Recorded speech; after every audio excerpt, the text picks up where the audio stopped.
मित्रांनो, मला माफ करा, मी माझ्या मुलांना संपवून स्वतःला संपवत आहे. शिक्षकानं स्वतःच्या 2 मुलांसोबत गोदावरी नदीमध्ये कार घालून आत्महत्या केल्याची धक्कादायक घटना समोर येत आहे.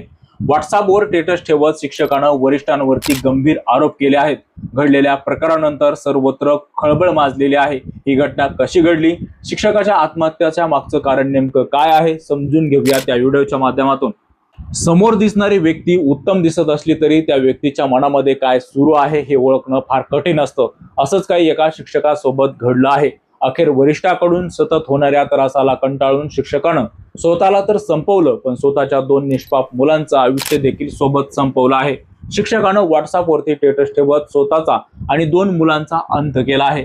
मित्रांनो, मला माफ करा, मी माझ्या मुलांना संपवून स्वतःला संपवत आहे, असं स्टेटस शिक्षकानं व्हॉट्सअपवरती ठेवल्याचं समोर येत आहे. शिक्षकानं गोदावरी नदीमध्ये स्वतःची कार टाकून आत्महत्या केली आहे. पोलीस आता या प्रकरणी अधिकची चौकशी करत आहेत.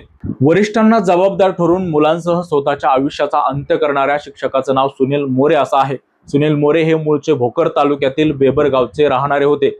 तर पोटा बुद्रुक जिल्हा परिषद शाळेत ते मोरे शिक्षक म्हणून कार्यरत होते. त्यांच्या म्हणण्यानुसार त्यांच्यावरती वरिष्ठांचा दबाव होता.